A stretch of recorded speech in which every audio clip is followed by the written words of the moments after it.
दिनेश का गांव में एक छोटा सा ढाबा था जो खास तौर पर अपने स्वादिष्ट खाने के लिए जाना जाता था। उसका ढाबा भले ही छोटा था, लेकिन खाने का स्वाद ऐसा कि लोग दूर दूर से वहां खाना खाने आते थे। दिनेश हर दिन बड़े प्यार और मेहनत से खाना बनाता था। संगीता उसकी मदद करती थी और रिया और बंटी भी छोटे छोटे कामों में हाथ बंटाते थे। यह उनका पारिवारिक व्यवसाय बन चुका था और इस काम में सभी का योगदान था। वाह वाह दिनेश, क्या खाना बनाते हो तुम। बहुत ही लजीज खाना है। इतना टेस्टी खाना तो मेरी माँ भी बनाया करती थी। तुम्हारे हाथों का खाना खाकर मुझे मेरी माँ की याद आ जाती है, इसलिए तो मैं तुम्हारे ढाबे में ही खाने आता हूँ। वाकई में रोहित भाई, तुमने बिल्कुल सही कहा। दिनेश भाई का खाना तो वाकई में बहुत लजीज होता है। माँ के खानों की याद दिला देता है। इतना स्वादिष्ट पनीर कोरमा मैंने तो आज तक खाया ही नहीं है। कहीं बड़े बड़े और नामी रेस्टोरेंट में भी ऐसा खाना खाने को नहीं मिलता है। वाकई में बहुत अच्छा खाना बनाते हो दिनेश भाई, मन संतुष्ट हो जाता है। बहुत बहुत शुक्रिया भाई साहब आप लोगों का। आप लोगों को मेरे इस छोटे से ढाबे का खाना इतना अच्छा लगता है, यही मेरे लिए बहुत बड़ी बात है। बस आप लोग मेरे ढाबे पर इसी तरह आया करो। उसके ढाबे में गांव के और आसपास के लोग खाने के लिए आया करते थे, लेकिन अब बारिश का मौसम आ गया था। दिनेश का ढाबा कच्चा बना हुआ था, जिस कारण से बरसात का पानी अब उसके ढाबे में टपकने लगा था। ढाबे की छत से पानी टपकता, फर्श पर कीचड़ जमा हो जाती और ग्राहकों के बैठने की जगह भीगी हुई रहती। इस कारण से ग्राहक आने से कतराने लगे।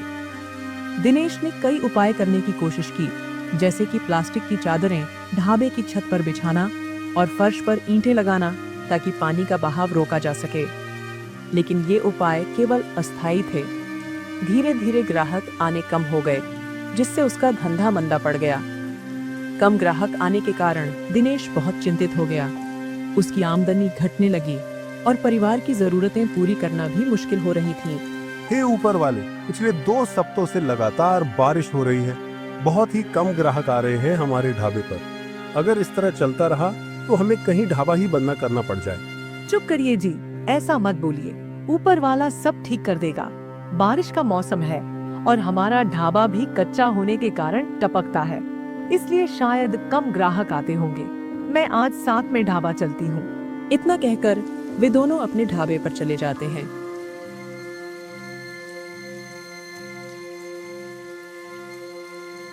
दिनेश और संगीता ने हमेशा की तरह ढाबे को साफ सुथरा किया।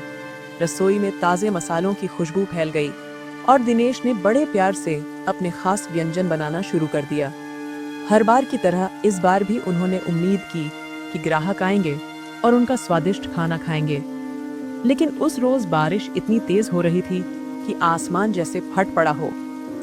बारिश की मोटी मोटी बूंदें टीन की छत पर तेज आवाज के साथ गिर रही थीं, जिससे ऐसा लग रहा था जैसे कोई ढोल पीट रहा हो। लगता है आज भी ग्राहक नहीं आएंगे।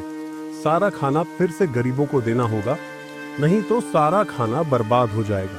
हाँ जी, आप बिल्कुल सही कह रही हैं। खाना अगर गरीबों में नहीं बांटा तो वाकई में खराब हो जाएगा। चलो ऐसा करते हैं, खाना गरीबों को दे आते हैं, हमारा नहीं, किसी और का भला हो जाए। उस दिन भी वे दोनों खाना गरीबों में बांट देते हैं। इसी तरह कुछ दिन बीत जाता है। एक दिन गांव में बहुत तेज बारिश होती है और तेज हवाओं के साथ साथ बिजली भी चमकती है और बिजली उसके ढाबे में जा गिरती है और तेज आंधी की वजह से पूरे ढाबे में आग लग जाती है। हे ईश्वर, ये क्या हो गया? मेरी तो पूरी रोजी रोटी ही छीन गई। मैं तो बर्बाद हो गया। मैं क्या करूं, मेरी भी कुछ समझ नहीं आ रहा है। जी, लेकिन आप ज्यादा चिंता मत कीजिए, नहीं तो आपकी रक्तचाप बढ़ जाएगी और आपकी तबीयत खराब हो जाएगी। दिन बदन दिन बारिश बढ़ती ही जा रही थी और दिनेश उसी बारिश में काम ढूंढने के लिए निकल जाता है। वह दिन भर इधर उधर काम ढूंढता रहता है, लेकिन रमेश को कहीं भी काम नहीं मिल रहा था। उल्टा वह बीमार पड़ जाता है और उसे सर्दी लग जाती है। अब जैसे तैसे करके वे लोग अपने दिन काट रहे थे।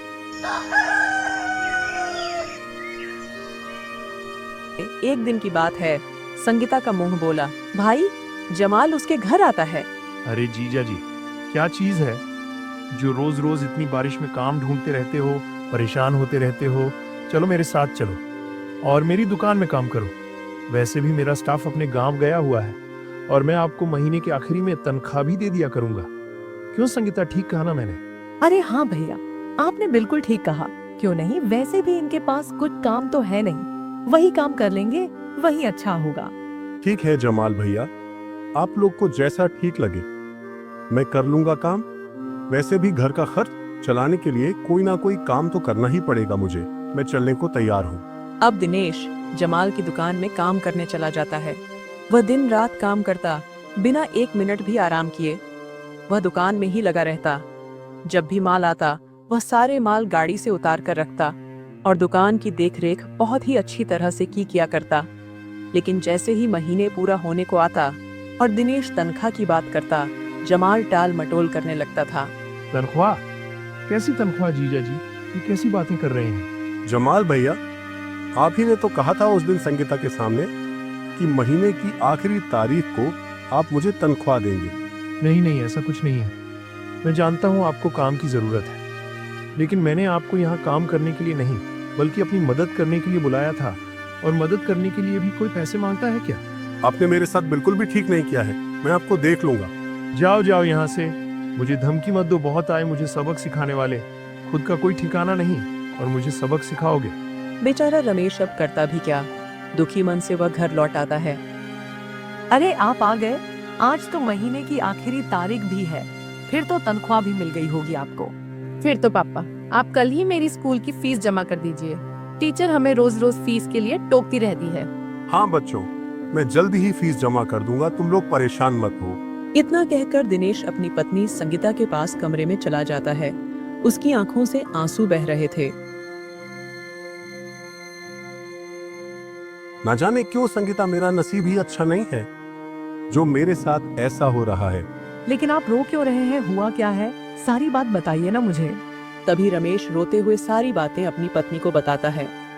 ए ऊपर वाले, वो इतना मकार निकलेगा मैंने कभी सपने में भी नहीं सोचा था। छी, मुझे तो उसे भाई कहने में भी शर्म आ रही है अब तो। इसी तरह कुछ दिन और बीत जाते हैं। दिनेश काम ढूंढने के लिए जा ही रहा होता है कि रास्ते में उसे कोई चीखता हुआ मिलता है। कोई बचाओ मुझे, मेरी मदद करो, मुझे बहुत दर्द हो रहा है, मेरी मदद करो।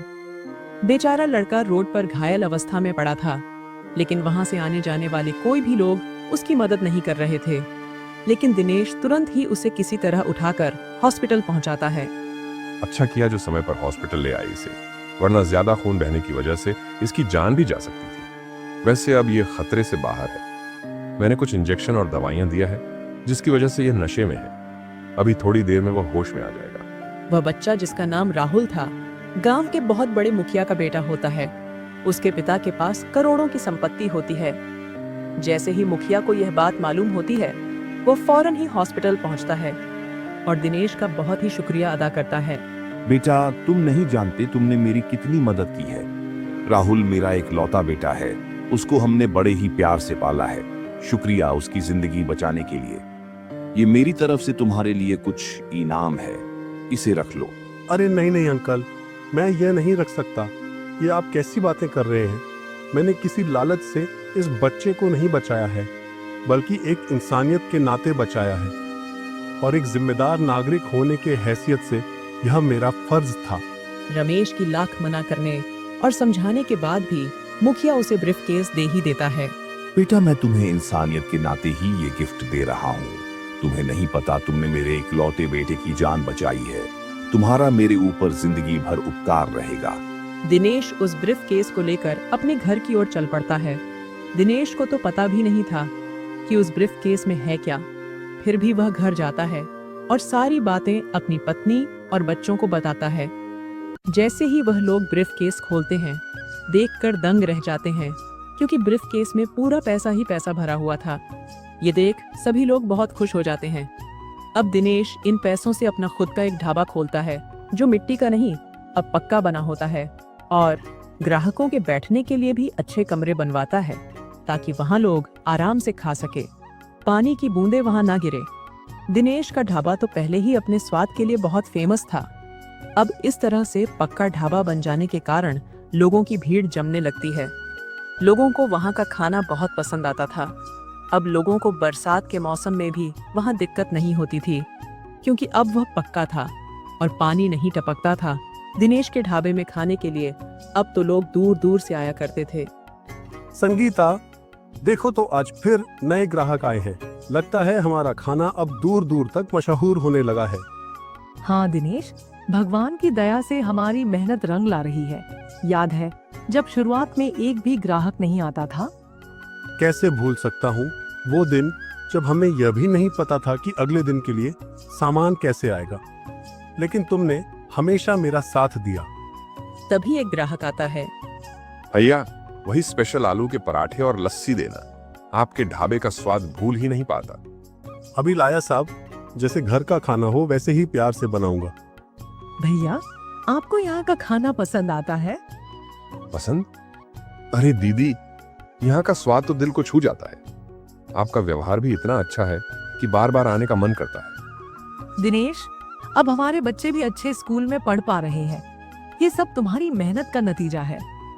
नहीं संगीता, ये हमारी दोनों की मेहनत और ईमानदारी का फल है।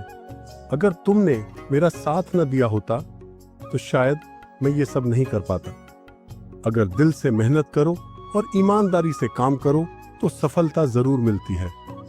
और हर ग्राहक को ऐसे सम्मान दो जैसे वो हमारे अपने परिवार का हिस्सा हो। अब दिनेश के ढाबे की पहचान सिर्फ उसके गांव तक ही सीमित नहीं रही। उसके स्वादिष्ट खाने और मेहमान नवाजी की चर्चा दूर दूर तक फैल चुकी थी। अब तो आसपास के शहरों और गांवों से भी लोग खास तौर पर दिनेश के ढाबे पर खाने के लिए आया करते थे। कोई उसके मसालेदार छोले भटूरे का दीवाना था तो कोई उसके हाथ